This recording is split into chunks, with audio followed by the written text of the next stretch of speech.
ये क्या तरीका है बोलने का? भाई हम आपको बोलने का एक तो स्पेस दे रहे हैं, ऊपर से आप ऐसे बोल रहे हैं। रुकिए 1 मिनट, रुकिए 1 मिनट, जरा मणिभूषण जी को बोलने दीजिए, फिर आप भी बोलिएगा। ऐसा नहीं है कि हम आपको रोक रहे हैं, और ऐसे भाषा का प्रयोग मत कीजिए, विनम्रता से बात कीजिए। यहाँ हम समाधान के लिए बैठे हैं कि एक दूसरा वितंडा खड़ा करते हैं, और आप किनसे बात कर रहे हैं? बहुत ही इनका क्या है, ये निवेशक के साथ खड़े हैं, ऐसा नहीं है।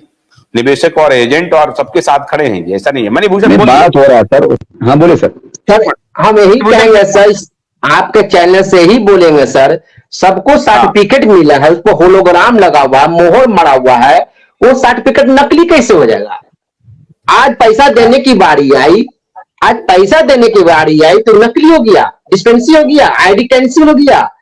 आज जिसमें सहारा में सर्टिफिकेट से दिया था वो सब पैसा कैसे मिल रहा था? ये सरकार जो मलाई खाई हुई है, सरकार देनी नहीं चाहती है। ये बीजेपी सरकार तो मलाई खाई हुई है। साफ बोल रहे हैं सर, गरीब गुरबा 5,000 आत्महत्या कर लिए सर, एक एक पैसा का ताई में मरा हुआ सर। बुरी गरीब हो या भिकमंगा हो, रोचा खोजा हुआ, सब लोग इसमें पैसा जमा किए हैं सर, और सबके पास पेपर है सर। पेपर नकली नहीं है। अगर नकली होगा तो साबुत करे ना, उसके पास डाटा है सहारा के पास। पैसा देने के मनसा नहीं है सहारा के पास, सरकार को पैसा देने के मनसा ही नहीं है। 25,000 करोड़ से सेवी रखे हुए सर, और उसका अगर उसका सर्टिफिकेट से लेकर पेमेंट करें। ये अमित शाह लॉलीपॉप दिखा रहे हैं, गया में आए थे, भाषण दिए थे, सबको पैसा। क्या अभी पोर्टल आया, क्या पैसा मिल गया उसको? किसी को पैसा नहीं मिला है सर। एक का दुक्का मिला वो पैसा, वो भी 10,000 से क्या होगा सर? 1 लाख 2 लाख 5 लाख कर जमा किए सर। सुनिए 112 करोड़ रुपया गया, उसको लेकर के उन्होंने प्रेस में एकदम से वीडियो बनाया। आज एक क्लिक से मैंने ऐसे कर दिया, तो नाटकबाजी नहीं। 112 लोगों को करेक्ट कीजिए सर। 112 लोगों को 112 लोगों को मल्टीप्लाई 10,000, 11,20,000। आप थोड़ा सुनिए। हाँ ठीक है, थोड़ा धीरज रखिए और सुनिए। आपको ये मैं समझाने की कोशिश करूँ कि सरकार में काम कैसे होता है। आप समझ गए ना, मैंने सरकार में काफी काम किया है, इसीलिए मैं ये बात आपको दावे से कह सकता हूँ कि सरकारी कर्मचारी का काम करने की प्रक्रिया अगर आप समझेंगे ना, तो आप ये सब बिना मतलब के बात बोलने से कोई फायदा नहीं है आपका। आप इस वक्त हम लोग जो है आपके साथ बहुत सहानुभूति, वैसे कायदे से आप देखा जाए तो जो निवेशक है था उसकी गलती होती है, सब कुछ उसकी जिम्मेवारी है, पैसा डूब गया तो उसकी जिम्मेवारी मानी जाती है। लेकिन फिर भी इस विषय में सरकार कोशिश कर रही है कि जो भी निवेशक है, बड़ा मुश्किल से पैसा आता है, उनको वापस देने की प्रक्रिया। अब हम आपको समझा रहे हैं कि सरकारी व्यक्ति और कर्मचारी काम कैसे करता है, आपको यह समझना चाहिए। अगर ये आप समझेंगे ना, तो आपके मन में जितना भी भ्रम हो जाएगा वो दूर हो जाएगा। बहुत ईमानदार होते हैं, सही कह रहे हैं। अभी आप समझिए थोड़ा क्या होता है। जैसा अभी पोर्टल का ऑर्डर निकाला है मंत्री ने, अभी वो पोर्टल बनेगा, पोर्टल में डाटा, अभी डाटा जो सरकारी कर्मचारी में जो सरकारी ऑफिस होगा वो आउटसोर्स होता है, मतलब वो ठेके पे दे दिया जाता है। सरकारी जो मूल कर्मचारी रहता है उसके पास टाइम नहीं है डिजिटाइजेशन करने के लिए, टाइम, तो वो डाटा मांगेगा सहारा से, तो सहारा से कागज आ जाएगा। तो वो जो सरकारी की जो director, deputy secretary, assistant secretary लेगा, वो डाटा वो जो आउटसोर्स जिसको टेम्परेरी क्लर्क वगैरह जो नियुक्त करते हैं वो उसको दे देता है। अभी इसमें सरकारी कर्मचारी का क्या आपसे द्वेष है? वो तो लाखों है, उसको तो जानता भी नहीं किसी को। अभी वो नाम और वो सब टाइप करेगा पोर्टल के अंदर, सब डाटा वो भरेगा। वो डाटा वगैरह जब सब भरेगा तब ये पोर्टल पब्लिक होता है, और फिर आम जनता को बोलता है कि आप अपना डेटा भरिए। तो सरकार ने तो ऑलरेडी पोर्टल में डाटा भरा है, जब आप अपना डेटा भरते हैं तो वहां पर जिसका मैच हो जाता है उसको पैसा तो मिल जाएगा, जिसका मैच नहीं होगा थोड़ा भी मिसमैच हो जाएगा। देखिए वो तो कॉमा फुल स्टॉप से भी मिसमैच हो जाएगा। तो मान लीजिए 1% का डिफरेंस हो गया, तो मान लीजिए जेन्युइन नहीं हो तो थोड़ा शब्द का, इसका मतलब वो तो 90% डिफॉल्ट कर जाएगा, होगा शुरू में। यही तो हुआ है। तो इसका मतलब है कि फ्लॉ है ना, तो फिर क्यों आपने हाथ में लिया? मतलब फ्लॉ नहीं है, तो क्यों लिया? इसका मतलब काम हो रहा है, आपको ये अरे भाई काम हो रहा है, पैसा मिल नहीं रहा, फिर हो रहा है। ये साल हो गया। 18 जुलाई को पोर्टल आया था, 18 जुलाई को पोर्टल आया था सर, ज्यादा 18 जुलाई 2023 को पोर्टल आ गया था। आज 18 अप्रैल 2024 है। समझने की कोशिश कीजिए, वहां पे 3-4 आदमी होता है और आपके करोड़ों लोग को जो फाइल करना पड़ता है, ये इनकम टैक्स पोर्टल के भी साथ यही हुआ था। बहुत समस्या हुई थी 3 साल पहले, और वो इंफोसिस जैसी बड़ी कंपनी ये पूरा पोर्टल बना रही थी। हर जगह ये समस्या शुरुआती दौर में है। ये पहले बार पोर्टल से पेमेंट करने की सरकार का प्रयत्न है।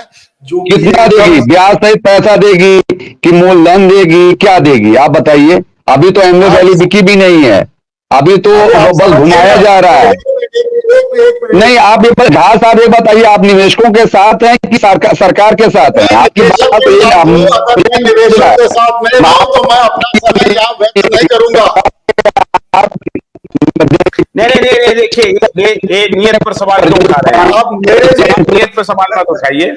हाँ जी, मेरा मुख्य एम यही है, यही मैं आपको भी सलाह देता हूं कि सभी चिट्ठी लिखे और हम भी उनको बोले कि जो पोर्टल पर वो सहारा ने जो डेटा दिया उसको पब्लिकली पब्लिश करें।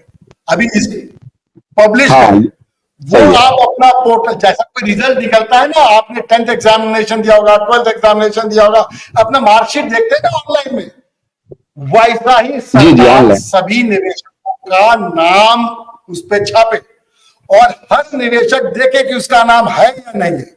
अगर नहीं है, अल्फाबेटिकली जगह के अभी उन्होंने रैंडम कर दिया, वो सरकारी कैजुअल है, आप समझ रहे हैं। 4 दिन के बाद आएगा सर। बिहार है, बिहार को भी जोन में बांट दें। जी हाँ, है ना, इनके ऑफिस के हिसाब से, सुनिए, इनके ऑफिस के हिसाब से जोन में बांट दें। इनके ऑफिस अभी ये एक मिनट सुनिए, सुबह रुकिए बता रहे हैं कुछ। एक डिस्ट्रिक्ट में एक ऑफिस काम कर, हाँ, हर डिस्ट्रिक्ट, ऐसा मैंने सुना। हाँ, तो जो डिस्ट्रिक्ट में ऑफिस काम कर रहा है उसको एक नोडल ऑफिस बना दीजिएगा, ठीक है, उस डिस्ट्रिक्ट के लिए। हाँ। तो उस डिस्ट्रिक्ट को रेफर लेकर जाएगा और वहां से फर्दर अपना नाम छापेगा। आप समझ गए? ठीक है। ये जब ऐसा होगा तभी इनको पैसा मिलेगा। नहीं तो इसका मतलब है कि स्टेट वाइज पहले किया जाए। जी हाँ। स्टेज को फिर इनके ऑफिस के हिसाब से जोन में बांट दिया जाए। जी हाँ। उस जोन में कितने डिस्ट्रिक्ट हैं उसको आइडेंटिफाई कर लें, हाँ। और उसके हिसाब से उस डिस्ट्रिक्ट में कितने निवेशक हैं उसमें भी सहारा के कहाँ का ऑफिस है। हाँ, वही तो मैं कह रहा हूँ, सहारा के ऑफिस के हिसाब से। उस जोन में जो भी है, हाँ, समझ गए ना, तो वो एक ही पोर्टल में अपना जोन मारेंगे, अपना डिस्ट्रिक्ट मारेंगे, एजेंट का नाम रखे। जैसा आप इलेक्शन कमीशन में नहीं देखते हो, बीएलओ होता है, हाँ। बीएलओ का नाम आप देखते हो, बीएलओ होता है हर वोटर का। हाँ। वैसा ही बहुत बड़ा काम है। अभी छोटा मोटा एक पोर्टल बना दिया, ऐसे काम नहीं होगा, करोड़ों निवेशक है। आप ये कह रहे हैं कि ये पोर्टल को जो है इफिशिएंट बनाने के लिए, ताकि मिसमैच नहीं हो। जी हाँ। और इसमें लोगों से वो क्यों मांग रहे की जरूरत ही नहीं है। ठीक कह रहे हैं। हाँ। आपके पास डेटा है। जी हाँ। आप ये जो ये कहानी शुरू किया है उसमें अपना नाम भरिए, पता भरिए, ये टोटल फर्जी वाला धंधा बंद कीजिए। एग्जैक्टली, है ना। जी हाँ। तो ये डेटा लेकर के ऐसा कर सकते हैं कि अपने अपने जोन में जाइए, सहारा के ऑफिस में जाइए, अपना रजिस्ट्रेशन पोर्टल पर बैठ करके कराइए। उसका एक समय सीमा दे दे, भैया 30 दिन में आपको रजिस्ट्रेशन करना है। एनी मान लीजिए कि वो टाइमलाइन मिस कर जाता है तो फिर 10 दिन का बढ़ा दीजिए, 15 दिन का बढ़ा देते, लेकिन उसका एक टाइम फ्रेम कीजिए कि भाई 90 दिन में पोर्टल पे निवेशकों के रजिस्ट्रेशन की प्रक्रिया खत्म हो जाएगी। डिमांड आ गया, एक तरफ ये बात हो गई। और वो कैसे होगा, वो जोनल बांट करके, state wise, zone wise, district wise, और फिर अल्फाबेटिक एजेंट और जो निवेशक एजेंट के पास। Yes, right. हाँ, तो दोनों में मेल भाव बना रहेगा। एजेंट को भी शांति मिलेगी कि हाँ, पैसे देने की प्रक्रिया भी शुरू हो गई है, और निवेशकों को भी थोड़ा आशा बढ़ेगा कि हाँ, मेरा एजेंट जिससे मैंने निवेश किया था, हाँ, जिस पे भरोसा किया था, किसी कारण से नहीं मिल पाया, अब वो मिल जाएगा। राइट।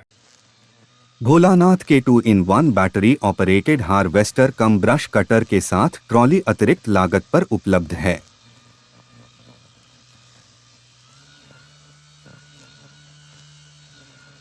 अधिक जानकारी के लिए कृपया दिए गए नंबर पर कॉल करें।